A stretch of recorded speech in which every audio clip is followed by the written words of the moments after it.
Imagine dedicating your life to trust, to family, and to the quiet hope that the people you love will honor the promises made to you. Now imagine discovering that what you believed was yours, something meant to secure your future, was quietly taken, redirected, and celebrated by someone else. What would you do? How would you react when the people you relied on most seemed blind to your pain? Today, I'm going to take you on a journey, a story of betrayal, of quiet strength, and of an unexpected twist that no one in this family saw coming. It's a story about standing up without confrontation, about justice that doesn't roar but arrives in subtle, unstoppable ways, and about the power of truth to change lives forever.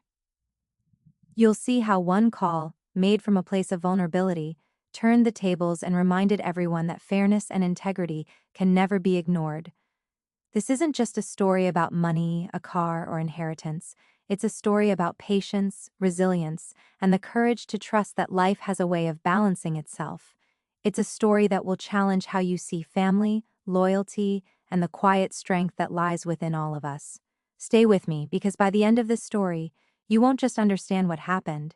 You'll feel the power of truth, justice, and unwavering determination, and you'll be inspired to carry that strength into your own life. Are you ready to see how a single act of courage can rewrite a story that seemed already written? Then let's begin. There are betrayals in life that come from strangers, and those wounds are painful but predictable. Then there are betrayals that come from the very people who were supposed to protect your future. The kind that happens quietly, behind closed doors, in conversations you were never invited into. The kind that smiles at you across the dinner table while already deciding what parts of your life belong to someone else.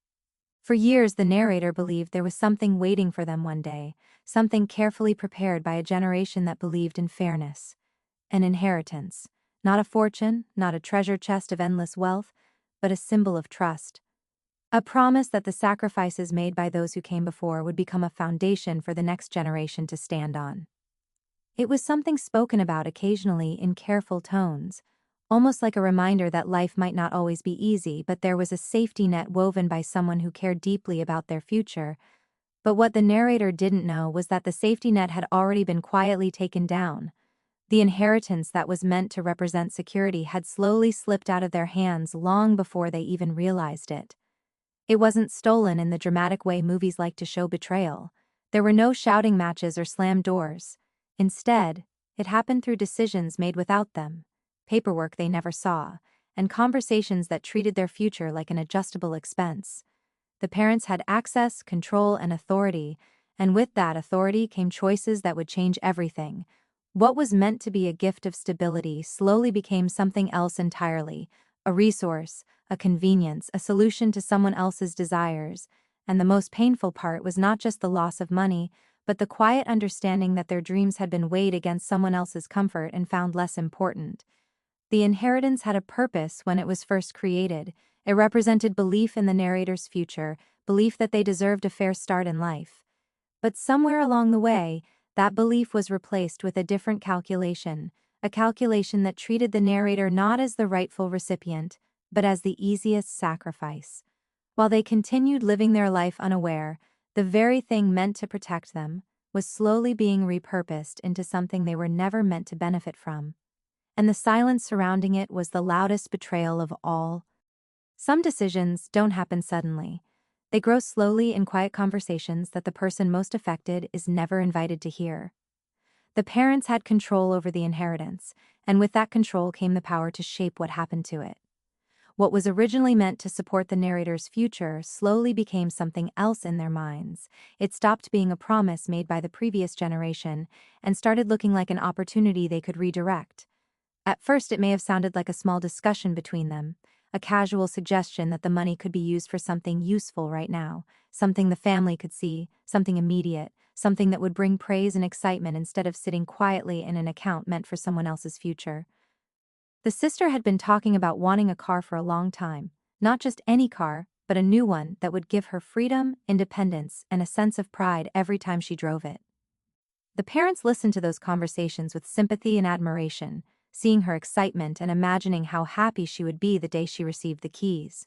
But instead of asking how they could work toward that goal themselves, they began looking at the inheritance differently. In their minds, it was money that existed within the family anyway, money that could solve a problem quickly, money that could create a joyful moment they could all celebrate. And so the quiet justification began. They told themselves that the narrator didn't need it right now. They convinced themselves that there would be time to replace it later. They repeated the familiar reasoning that families share resources and that sometimes sacrifices are necessary. Each explanation made the decision feel easier, softer, less like betrayal and more like responsibility. Slowly, what had once been a protected promise became something flexible in their minds, something they believed they had the right to move around. What made the situation more painful was that the narrator was never part of this decision. Their voice was never asked for, their dreams never considered. While they continued living their life believing that their inheritance remained untouched, plans were already forming. Paperwork was being handled, money was being transferred. The future that had been quietly prepared for them was being reshaped into something that would never reach them. And in the parents' minds, the decision had already been justified long before the narrator would ever discover what had happened. There are moments in life when the truth doesn't arrive all at once. It creeps in slowly, like a quiet realization that something around you doesn't make sense anymore. For the narrator, the discovery didn't begin with a dramatic confession or a sudden argument.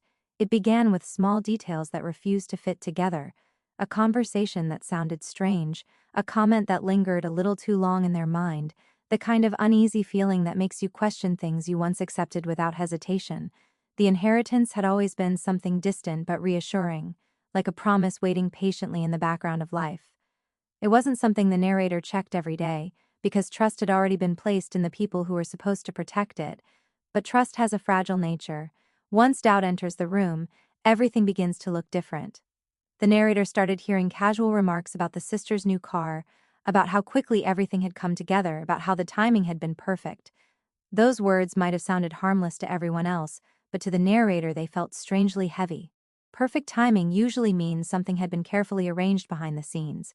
Curiosity turned into concern, and concern slowly turned into the decision to ask questions that had never seemed necessary before. What began as a simple search for reassurance slowly turned into something much more disturbing. Information that should have been clear suddenly became difficult to access. Explanations felt rushed and incomplete. The more the narrator tried to understand what had happened to the inheritance, the more the answers seemed to shift. It was like trying to hold on to water that kept slipping through their fingers. Eventually, the pieces began to fall into place in a way that could no longer be ignored. The money that had been carefully set aside for their future had been moved, spent, and redirected without their knowledge. In that moment, the realization hit with a quiet but overwhelming force. The inheritance was gone, not misplaced, not temporarily borrowed, but already used for something else entirely. The security they believed existed had already been transformed into someone else's opportunity. The narrator didn't just feel shock. There was a deep, hollow sense of disbelief that the people responsible for protecting that promise had been the ones to erase it. It wasn't just the financial loss that hurt. It was the understanding that while they trusted their family completely, decisions had already been made that treated their future as something negotiable, something that could be traded away without even asking them. The realization didn't hurt only because of the money. Money can be earned again, rebuilt slowly with time and effort. What truly cut deeper was the emotional truth hiding behind the decision. When the narrator finally understood what had happened, it forced them to face a question that no one ever wants to ask about their own family. Why was their future the one that could be sacrificed so easily? The inheritance had been meant for them, something prepared long ago with care and intention. Yet when the moment came for the parents to make a choice, it was redirected without hesitation. That decision carried a message that was far louder than any words they might try to use to explain it later. For years, the narrator had lived inside a family where fairness was assumed rather than examined. They believed that even if life wasn't perfect, everyone's place in the family was equal. But this discovery forced them to look back at the past through a different lens.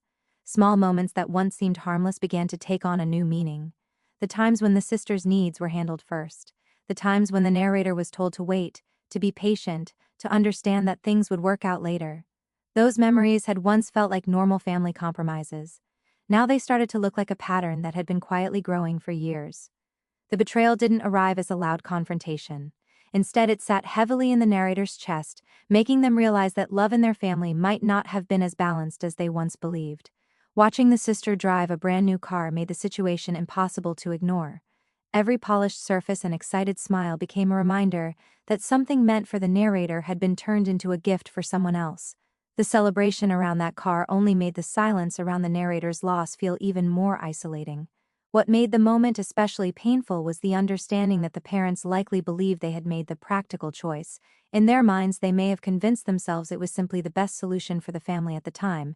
But practicality doesn't erase the emotional consequences of favoritism.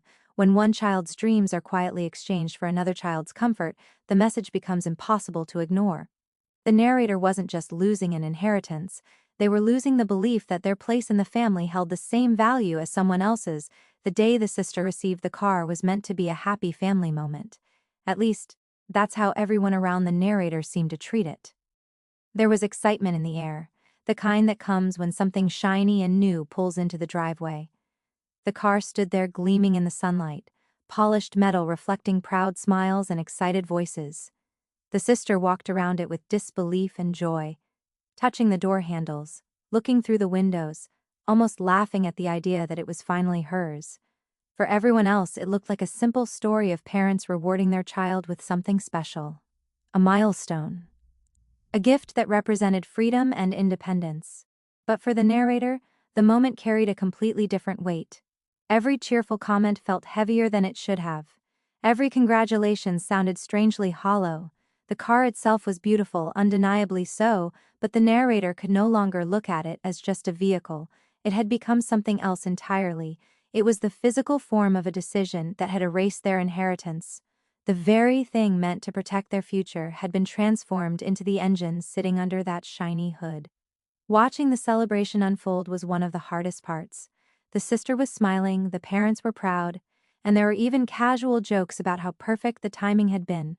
No one seemed to notice the quiet shift happening inside the narrator. While everyone admired the new car, the narrator could only see the cost behind it. Not the price listed by the dealership, but the cost of a promise that had been quietly broken. The situation felt strangely isolating.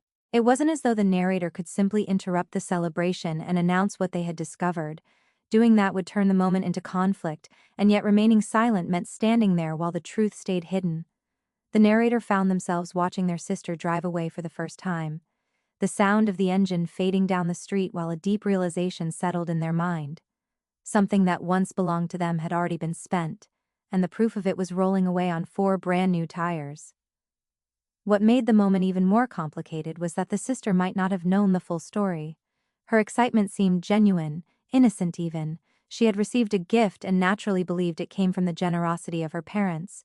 But for the narrator, the sight of that car would never again be just a family gift. It would always represent the moment when their place in the family's priorities became painfully clear.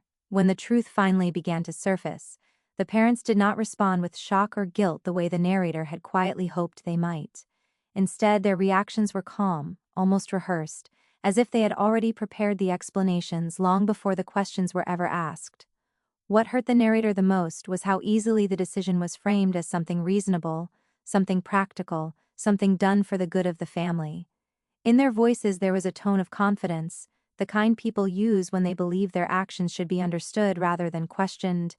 They spoke about responsibility and timing. They explained that opportunities sometimes appear when families least expect them, and that quick decisions have to be made in order to take advantage of those moments. According to them, the car had been something the sister needed. It would help her with transportation, independence, and future opportunities. They described it not as a luxury but as a necessity, something that made sense for the family at that stage of life. Every explanation was carefully shaped to make the decision sound logical instead of selfish. The narrator listened, feeling the strange weight of hearing their future reduced to a practical calculation. The inheritance had once been presented as something meaningful, a gift carefully planned by someone who believed in fairness. Yet now the parents were talking about it like a flexible resource, something that could be moved around depending on what the family needed at the moment.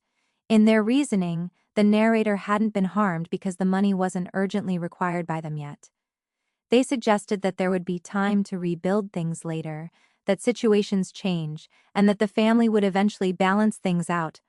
What made the conversation even more painful was how confidently these explanations were delivered. The parents didn't seem to recognize the emotional impact of their choice. They spoke as if they were simply managing resources, not realizing that they had quietly taken something deeply personal from one child to give it to another. In their minds, they hadn't committed a betrayal. They had solved a problem. They had made a decision that benefited the household, and they expected the narrator to understand that sometimes families must make sacrifices for one another. But the narrator could hear the unspoken truth behind those justifications. The sacrifice they were talking about had not been shared equally. Only one person's future had been placed on the table and traded away. And hearing the decision defended so calmly made the betrayal feel even heavier than the discovery itself. Long before the discovery, the inheritance had always lived in the narrator's memory as a quiet promise. It wasn't something that dominated daily thoughts or shaped every decision, but it existed like a small light in the distance. From time to time, it had been mentioned in conversations, usually in calm and reassuring tones. Those moments often came during family discussions about the future, about education, stability, or the unpredictable turns life can take. The narrator remembered being told not to worry too much about certain struggles because there was something set aside, something meant to help when the time came. It had never been described in detail, but the message had always been clear: someone had cared enough to plan ahead. Those memories began to return with painful clarity once the truth about the inheritance emerged. The narrator could suddenly hear the echoes of those earlier conversations as if they had happened just yesterday. There were gentle reminders from the past about how important it was to think long-term, to work hard, to build a life carefully. And woven into those reminders had been the quiet reassurance that support existed, waiting patiently in the background. At the time, those words felt comforting, almost protective. They gave the narrator a sense that their future mattered to someone. Now, remembering those promises felt different. Each memory carried a mixture of warmth and sadness. The warmth came from knowing that the inheritance had once been created with genuine intention. It had not been an accident or a casual gesture. Someone had deliberately set it aside for the narrator's future, believing it should belong to them. But the sadness came from realizing how far that promise had drifted from its original purpose. The narrator began replaying specific moments in their mind: a quiet conversation at the dinner table, a passing comment during a family gathering, a reminder that patience and perseverance would eventually be rewarded.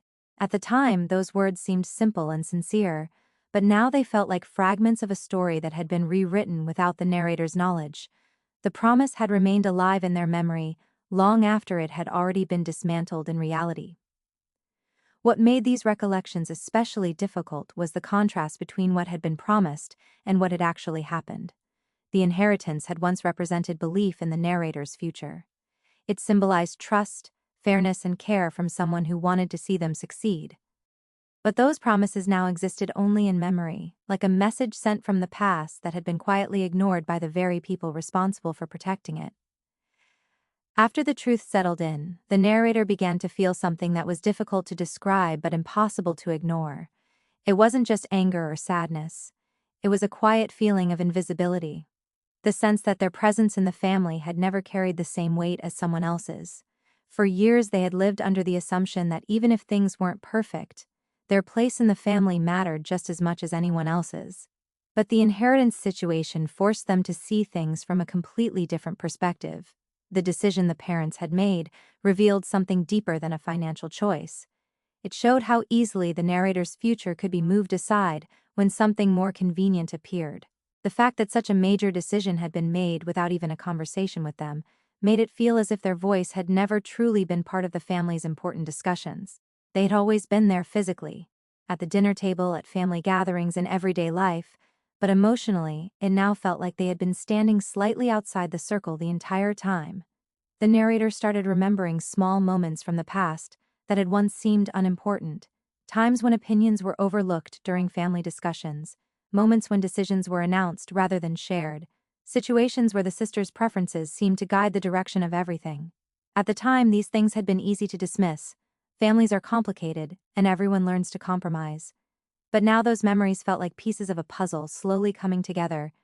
What hurt most was the realization that their silence had probably made the situation easier for everyone else. The narrator had always tried to avoid conflict, believing that patience and understanding were signs of maturity. They rarely demanded attention or insisted that their needs come first. But that quiet approach may have slowly convinced the people around them that their priorities could safely be placed at the bottom of the list.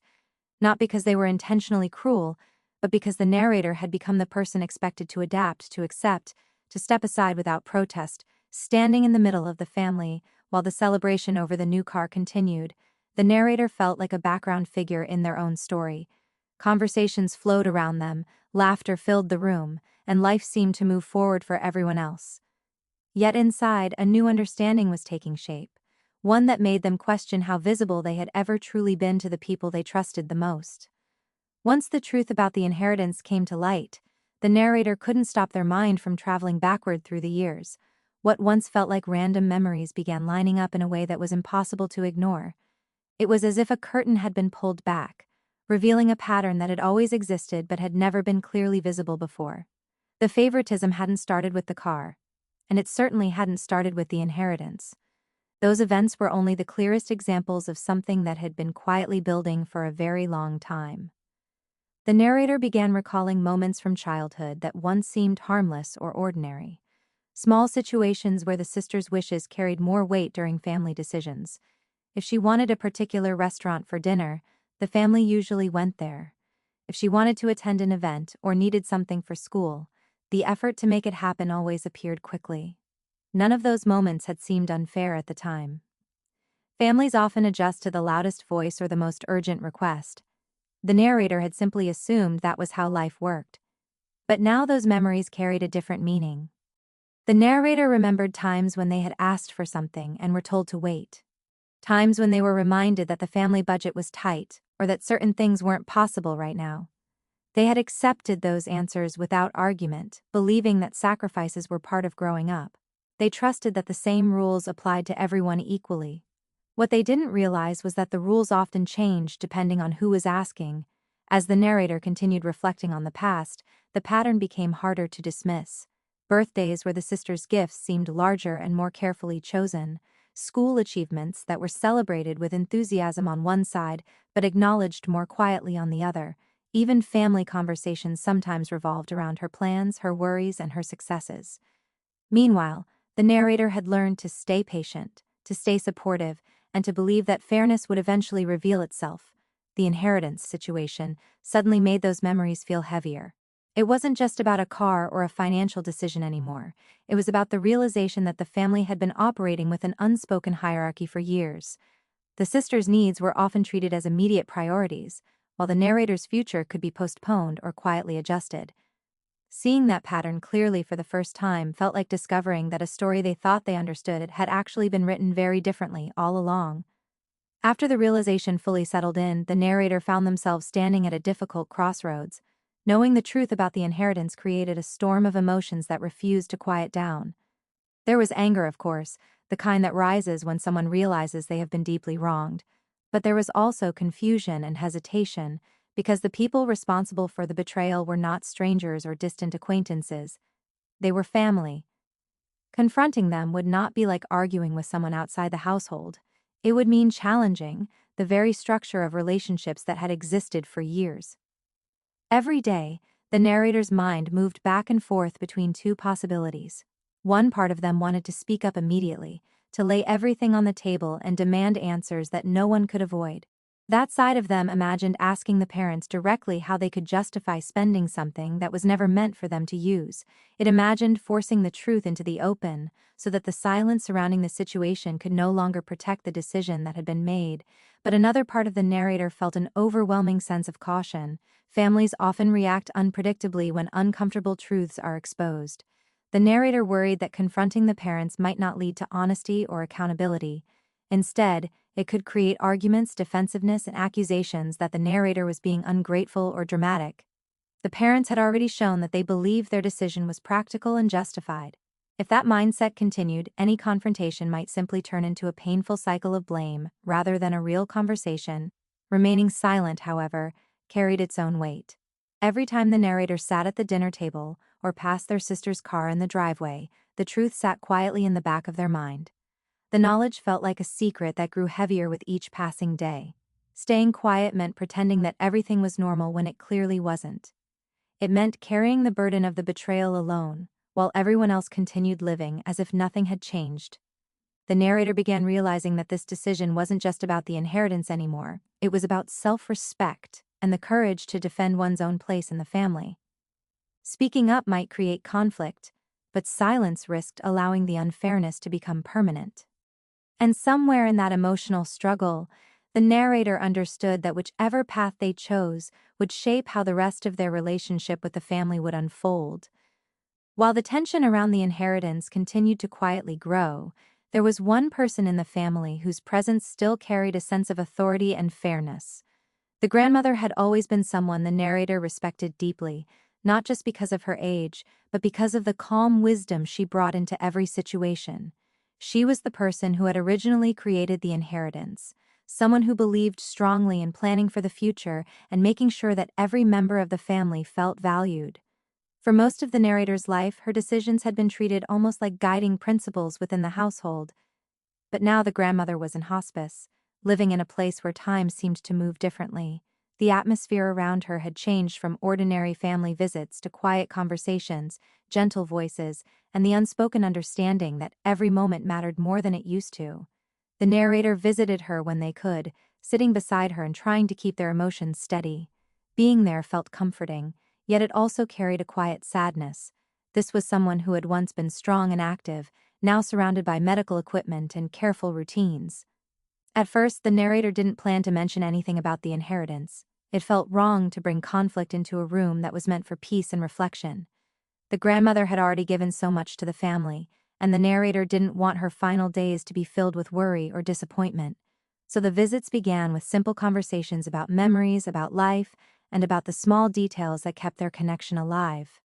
But families have a way of carrying their truths into every room, even the quietest ones. Eventually, pieces of the situation reached the grandmother, whether through subtle remarks, incomplete explanations, or the careful honesty of the narrator. When she finally understood what had happened, the change in her expression was impossible to miss. It wasn't anger at first. It was something deeper, disappointment mixed with a quiet determination. The inheritance had never been just about money to her. It had been a symbol of fairness, a way of making sure that the narrator would always have something to rely on in the future. Realizing that her wishes had been ignored struck at something very personal. Even in a place where her strength was limited, the grandmother's awareness of the situation brought a new tension into the story, because everyone in the family knew that her voice still carried weight, even from a hospice room. When the grandmother finally understood what had happened to the inheritance, the room seemed to change in a way the narrator had never expected. Hospice rooms are usually filled with quiet acceptance, a place where people focus on comfort, memories, and peace. But in that moment, something deeper moved across the grandmother's face. It wasn't loud anger or dramatic outrage. Instead, it was the slow, heavy realization that something she had carefully planned had been ignored. For years, she had believed that the inheritance would remain protected until the time came for it to help the narrator build a future. It had been arranged with clear intention.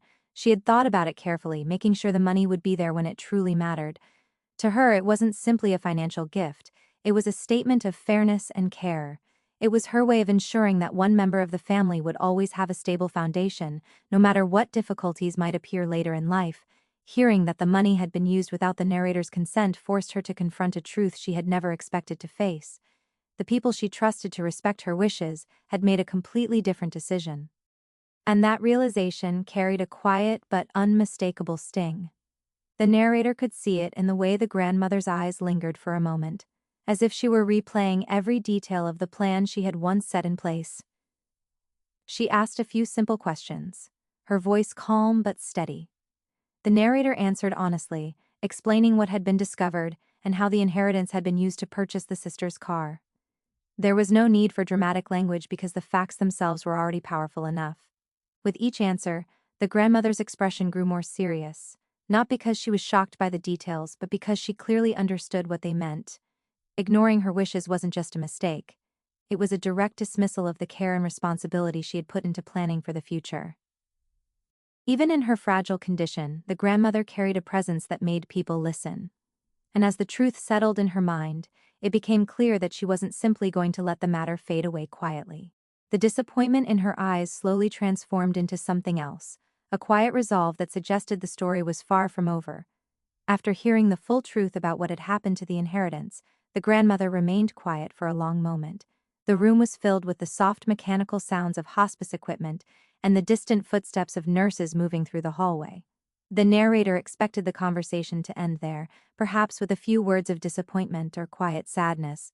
Given her fragile condition, it would have been understandable if she chose to simply let the matter rest. But the grandmother had always been someone who believed that fairness should never be ignored, no matter how uncomfortable the situation became. Her expression slowly shifted from quiet reflection to a calm determination that the narrator recognized immediately.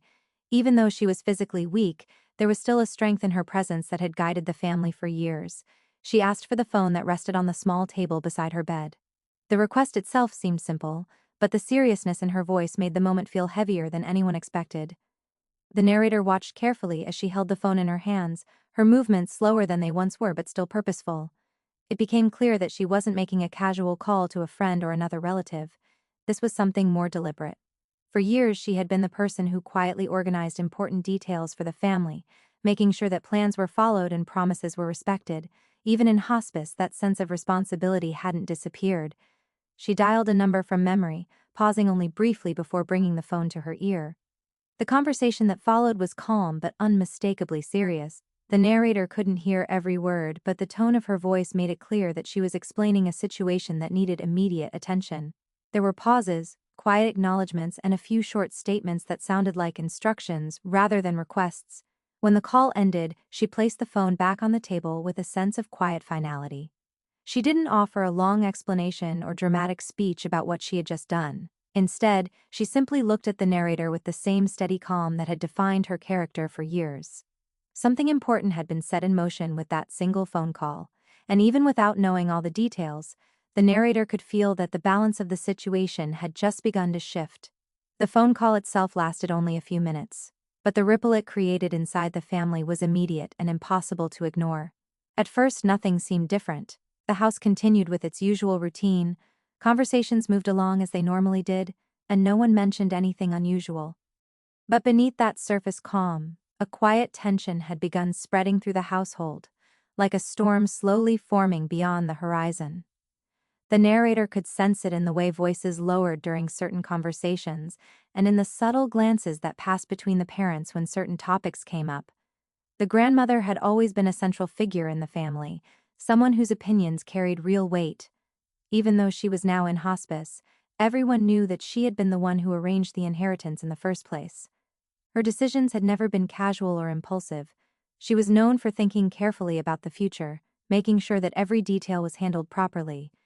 Because of that, the idea that she had made a serious phone call after learning the truth about the inheritance began to create unease among those who had been involved in the decision to use it.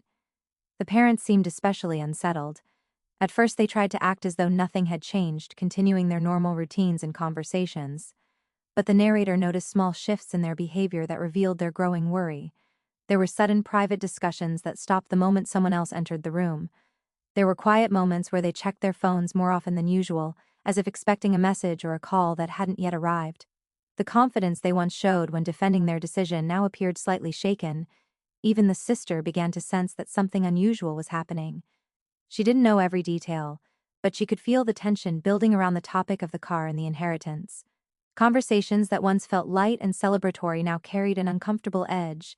It was as though everyone understood that the situation had moved beyond simple family disagreement and into something more serious. For the narrator, watching this shift unfold was a strange experience. For so long they had been the only person carrying the weight of the truth. Now that the grandmother had taken action, the burden of uncertainty was beginning to spread to the rest of the family. No one knew exactly what the phone call would lead to, but the silence that followed it felt heavier with each passing day, as if everyone was waiting for something unavoidable to finally arrive. As the quiet tension continued to grow after the grandmother's phone call, the narrator slowly began to understand that the inheritance had never been as simple as the parents had tried to make it seem. For a long time, the money had been treated like something flexible, a family resource that could be used whenever the parents felt it was convenient. That belief had allowed them to justify their decision to spend it on the sister's car, but what they either ignored or underestimated was the possibility that the inheritance came with specific instructions attached to it. The grandmother had always been careful with important matters, especially those involving money and family fairness. She wasn't the kind of person who left serious decisions to chance or vague verbal agreements. When she created the inheritance, she had done so with a clear purpose in mind: It was meant for the narrator, and it was meant to remain protected until the right moment arrived. The narrator had never seen the paperwork personally, but the seriousness of the grandmother's reaction made it obvious that her wishes had been documented far more carefully than the parents had assumed. The idea that legal conditions might exist behind the inheritance began to change the entire atmosphere in the family. What had once been defended as a simple parental decision was now starting to look like something much more complicated. If the money had been placed in a structured account, a trust, or some other formal arrangement, then using it without permission could carry consequences that went far beyond family arguments. This possibility seemed to weigh heavily on the parents as well. Their earlier confidence had started to fade, replaced by cautious conversations and uneasy silence. It was one thing to justify a decision within the walls of the house, but it was another thing entirely if outside professionals or legal authorities became involved. The grandmother's single phone call had opened the door to that possibility, and everyone could feel that the situation was slowly moving in that direction. For the narrator, this realization brought a strange mixture of emotions. On one hand, there was relief in knowing that the inheritance had never truly been abandoned or forgotten. The grandmother had created it with clear intent, and that intent might still carry real power. On the other hand, it meant that the story was about to move beyond quiet family disappointment and into a situation where the truth could no longer remain hidden behind explanations and excuses. As the days passed after the grandmother's call, the confidence the parents once carried began to quietly dissolve. At first they had spoken about the inheritance with calm certainty, explaining their decision as though it were simply another family matter they had the authority to manage. But the possibility that the inheritance might have had formal conditions attached to it changed the entire situation. What they had treated as a practical choice was now beginning to look like a decision that could carry serious consequences. The narrator could see the shift happening slowly in the parents' behavior. Conversations that once sounded firm and confident now felt cautious and uncertain. There were long pauses before they answered simple questions. At times they seemed distracted, as though their thoughts were constantly circling around the same worry. The car sitting in the driveway, which had once been a symbol of celebration, now seemed to carry an uncomfortable presence. It was a visible reminder of the decision that might soon be questioned.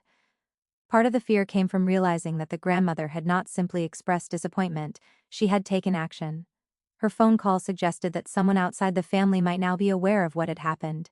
If the inheritance had been placed in a trust or some kind of protected arrangement, then using that money without following the proper conditions could raise serious legal and financial problems. What once looked like a simple transfer of funds might actually appear as a violation of the very instructions the grandmother had carefully created. The parents began speaking more quietly with each other, sometimes retreating into private rooms where their conversations could not be overheard. The narrator noticed how quickly those conversations ended whenever someone else entered the space. It was clear that they were trying to figure out what might happen next. The realization that their decision might now be reviewed or challenged created a tension that could not be hidden. For the narrator, watching this change was both strange and revealing. For so long, the parents had acted as though their authority over the inheritance was unquestionable. Now that certainty had been replaced with worry.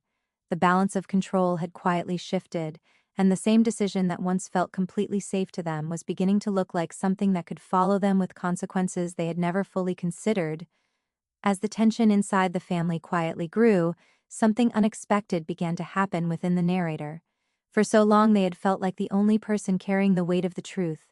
The discovery of the inheritance being used had placed them in a painful position where they either had to fight alone or remain silent while everyone else continued as if nothing had happened.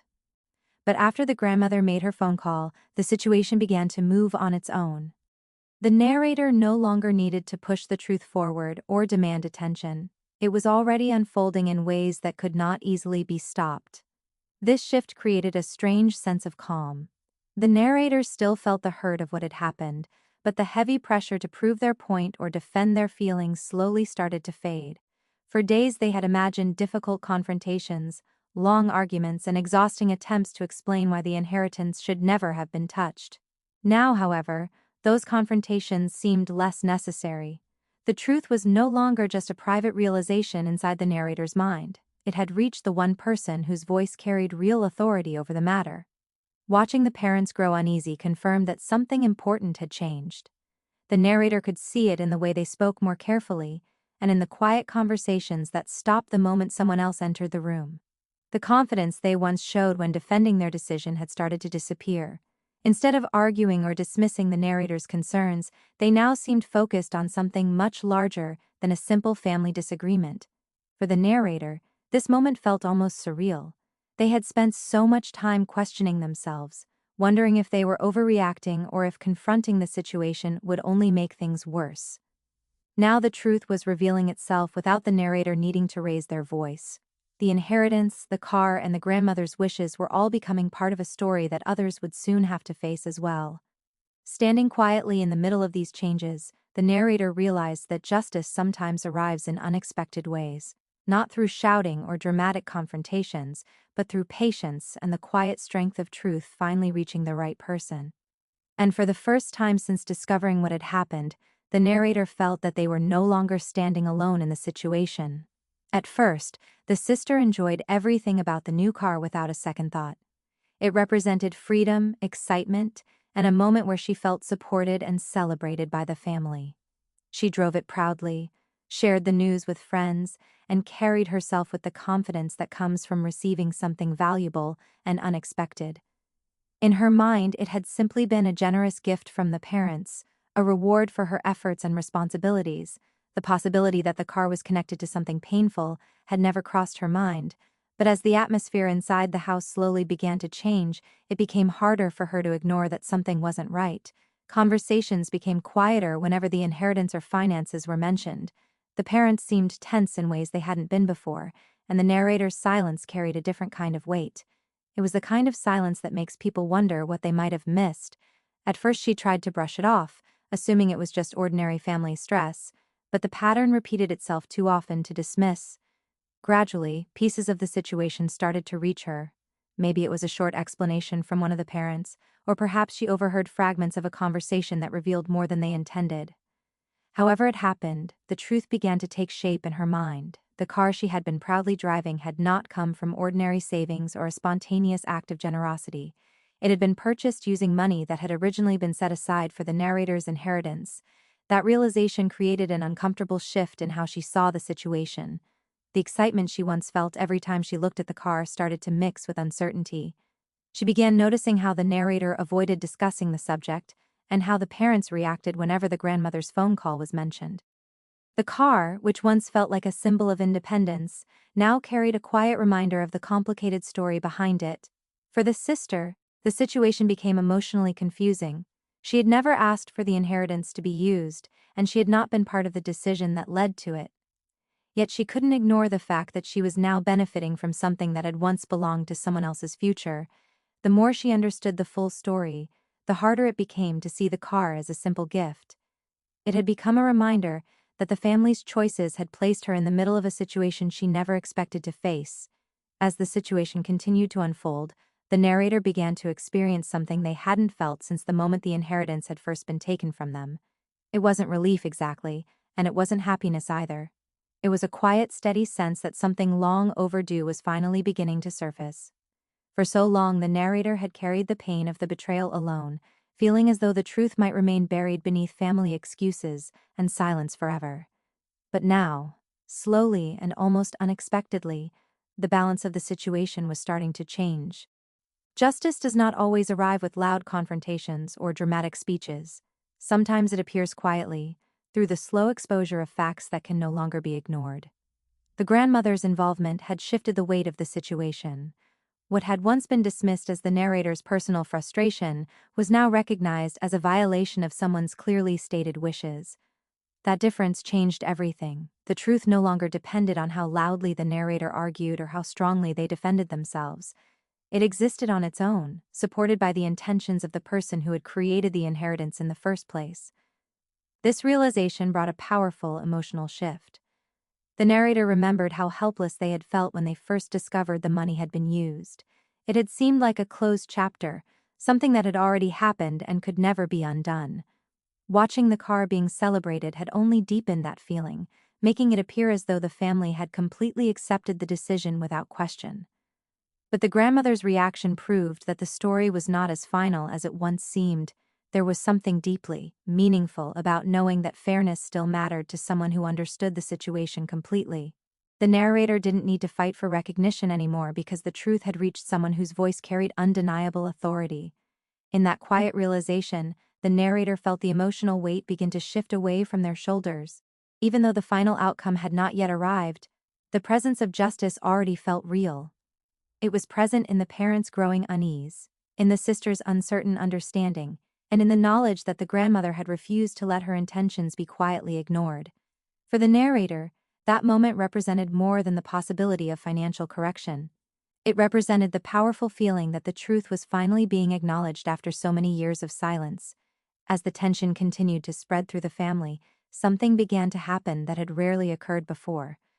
For years, many of the uncomfortable truths inside the household had been quietly ignored or pushed aside. Decisions were made, explanations were given, and life continued without anyone truly examining whether those decisions had been fair. But now the situation surrounding the inheritance had created a moment where avoiding those questions was no longer possible. The entire family was being forced to confront something they had managed to overlook for a very long time. The grandmother's involvement had changed the nature of the conversation completely. Her reaction carried a seriousness that no one could easily dismiss. Because she had been the one who created the inheritance, her voice reminded everyone that the situation was not simply about parental authority or family convenience. It was about respecting the intentions behind something that had been carefully planned. That realization made the earlier justifications sound weaker than they once had. The parents could no longer speak about their decision with the same certainty.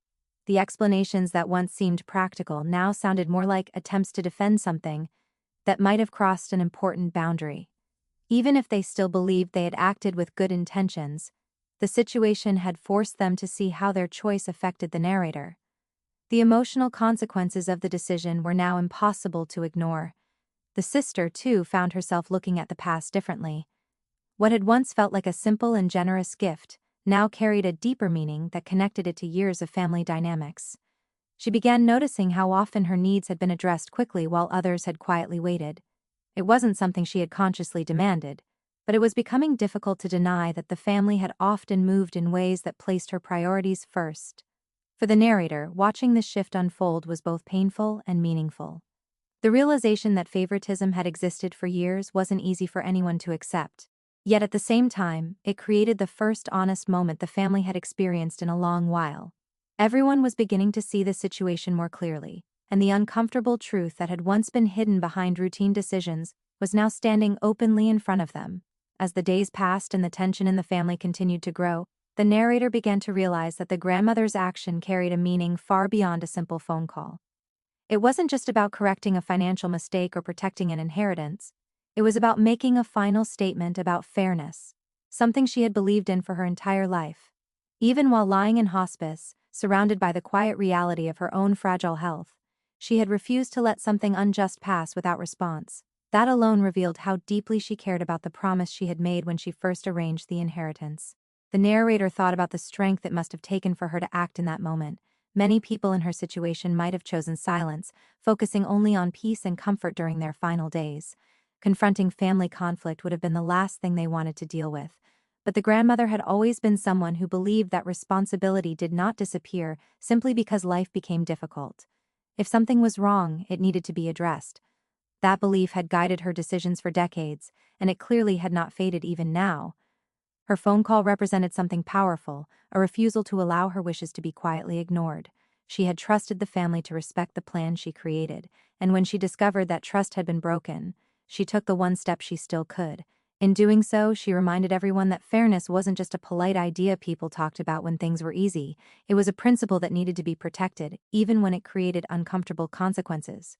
For the narrator, this realization carried a deep emotional weight. The inheritance had originally been created because the grandmother believed in their future. Now, even at one of the most vulnerable moments of her life, she was still standing up for that belief. Her action became more than a correction of a mistake. It became a powerful final gesture that said the narrator's future still mattered and that promises made with care should never be treated as something disposable. After the grandmother's phone call, the narrator began to feel a sense of validation that had been missing for years. It wasn't about revenge or proving a point. It was about finally having the truth recognized by someone whose judgment mattered most. For so long, the narrator had carried the quiet knowledge of the betrayal alone, wondering if anyone would ever truly understand how deeply the inheritance decision had affected them. The grandmother's actions served as confirmation that the feelings of hurt, disappointment, and injustice were real and deserved attention. The narrator reflected on all the times they had been overlooked, the moments when their needs had been considered secondary, and the years they had remained patient while family dynamics favored someone else. That silence had often felt isolating, making them question whether they were overreacting or imagining patterns that weren't really there. But now, the grandmother's recognition of the situation offered something that had been missing: acknowledgement from a figure whose opinion carried weight and whose care was genuine. This validation was transformative in a way that went beyond the immediate circumstances. It reminded the narrator that their worth wasn't defined by what the parents or sister had done. Their future, their rights, and their dignity were still recognized, and that recognition came from someone who had been responsible for safeguarding those very things. The inheritance had always been symbolic, representing stability, trust, and the belief that the narrator deserved support. With the grandmother's intervention, that symbolism regained its meaning. Even more importantly, the narrator began to understand that validation doesn't always require confrontation or loud declarations. Sometimes it comes quietly, through actions rather than words. The grandmother's single phone call had spoken volumes. It was a gesture that cut through years of confusion and unfair treatment without needing an argument or explanation.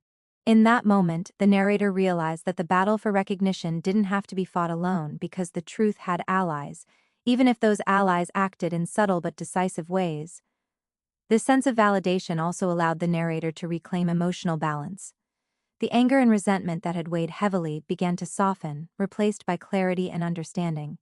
They could see the situation for what it truly was: a long-overlooked injustice that was finally being acknowledged. And in that acknowledgement, the narrator found a sense of closure, knowing that the truth was no longer invisible, and that their place in the family, their worth, and their dignity had been recognized at last. After the grandmother's call, the atmosphere within the family began to shift in subtle but unmistakable ways. The narrator could sense it immediately. Conversations that once carried casual confidence now had a careful, measured tone. Decisions that were previously justified as practical or necessary were suddenly being reconsidered in light of the grandmother's intervention. Even without openly discussing the inheritance, the family seemed to recognize that something had changed, that the quiet act of one person could alter the dynamics of everyone else's behavior. For the narrator, the shift was both emotional and psychological. There was a sense of relief, not because the inheritance had been immediately restored or because the situation had been fully resolved, but because the act of acknowledgement had occurred. The grandmother's voice had added weight to what had previously felt invisible, validating the narrator's feelings in a way that no argument or explanation from the parents ever could. It was as if a quiet but undeniable truth had been inserted into the family's reality, and that truth could not be ignored or dismissed. Observing the parents' reactions was particularly revealing. Their earlier certainty, which had been expressed through confident explanations and attempts to justify their decision, began to erode. In private moments, the narrator noticed how quickly they conferred with one another, their words hushed and their gestures cautious. The car that had been purchased for the sister, once a proud symbol of a seemingly joyful family decision, now became a focal point of tension. Its presence reminded everyone that the grandmother had intervened, and that the choice to redirect the inheritance had consequences beyond what they had anticipated. The sister, too, was affected, though in a different way. She could feel the tension, the quiet unease that had suddenly entered what had previously been a celebratory moment. While she did not yet understand every detail, she began to sense that her excitement had come at a cost that extended beyond simple parental generosity. The situation forced her to confront the reality that family decisions carry weight, and that even well-intentioned actions can have unforeseen impacts when promises are ignored. For the narrator, witnessing these changes brought a mix of emotions. There was no immediate resolution, no dramatic confrontation, but there was a profound sense that fairness had begun to assert itself. The grandmother's intervention demonstrated that even in moments of vulnerability, integrity and justice could influence the course of events. It underscored the idea that some truths, once recognized, ripple quietly yet powerfully through the lives of those involved, reshaping relationships and revealing the deeper significance of respect, responsibility, and consideration within a family. After the grandmother's intervention, the narrator began to notice how the weight of unspoken truths started to shift within the family, affecting every interaction and moment that had previously seemed ordinary. The inheritance, which had long been a source of quiet tension and unacknowledged disappointment, was now no longer just a private concern. It had been brought into a new light, one that the family could not easily ignore. The parents, who had once justified their actions with calm reasoning, now moved through the house with a subtle unease, as if the ground beneath them had quietly shifted. Their confidence had been replaced with caution, small gestures now carefully measured, conversations now tempered, and the silence that followed certain topics carried far more weight than before. The narrator felt a change within themselves as well. For years they had carried the invisible burden of injustice alone, wondering if anyone would ever see the situation clearly. The grandmother's phone call changed that. Her deliberate intervention validated not only the narrator's feelings but also the importance of their future, the significance of promises, and the principle of fairness. It wasn't about immediate restitution or confrontation, it was about recognition. That acknowledgement was powerful, reshaping how the narrator perceived the family and themselves. For the first time, they felt seen in a way that wasn't dependent on their own words or arguments. The ripple effect also touched the sister, though in more subtle ways. The excitement surrounding the car had once been pure and uncomplicated. Now, a layer of unease had entered her perspective. Even if she didn't fully understand the details, the tension in the household hinted at consequences she had never considered. She began to notice the shift in parental behavior, the quieter conversations, the sudden pauses when topics touched on money or fairness. The car, once a symbol of reward and celebration, now stood as a reminder that family decisions can carry deeper implications than what appears on the surface. For the narrator, observing these changes brought a complex mix of emotions. There was relief, yes, but also a quiet satisfaction in seeing that the truth had begun to influence the family dynamics naturally. The grandmother's action demonstrated that justice could be subtle yet decisive, that recognition alone could shift the course of events without loud arguments or confrontations. The inheritance had become more than a matter of money, it represented fairness, respect, and the acknowledgement of what had been promised. Slowly, these truths began to ripple outward, reshaping relationships and leaving the narrator with the understanding that the path toward balance had finally begun. Quietly but irrevocably, by the time the situation had fully settled into the family's awareness, the narrator could see how one small but decisive action had set an irreversible chain in motion. The grandmother's phone call, made from a hospice room in quiet determination, had become the pivotal moment that shifted the entire dynamic. It was a reminder that even when circumstances seem fixed and decisions feel permanent, there are forces of fairness and principle that can intervene, quietly but powerfully. The inheritance, which had long been a source of private frustration and hidden disappointment, had now become a tangible symbol of accountability, a measure of integrity that could not be ignored by anyone in the household. For the narrator, the impact of that intervention went beyond the financial aspect. What mattered most was the acknowledgement that their feelings, their future, and their place in the family carried real weight. For years, the narrator had carried the emotional burden of knowing that something meant for them had been redirected without consent. They had watched as the sister enjoyed the car, had seen the parents justify their decision, and had endured the silent reminder that their needs had often been considered secondary. The grandmother's action validated all of that internal struggle, proving that the quiet injustice they had endured was real and deserved recognition. The ripple effect of the call began to subtly change the parents' behavior. The confidence they had once displayed in defending their choice faded into cautious hesitation. Conversations became careful, gestures measured, and the silence surrounding sensitive topics carried a new, undeniable weight.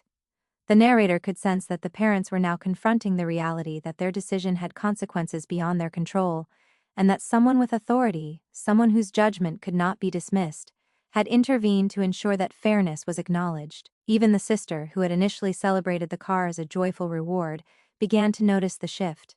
While she may not have understood every detail, she could feel the tension in the household and sense that the circumstances surrounding the gift were more complex than she had realized. The car, once a symbol of happiness, now served as a quiet reminder of the responsibilities and implications that come with family decisions. For the narrator, witnessing the unfolding consequences was transformative. They realized that justice does not always arrive in dramatic confrontations or loud disputes. Sometimes it comes through deliberate, thoughtful actions that assert truth and fairness. The grandmother's intervention had done exactly that, restoring balance in a way that no argument or complaint ever could.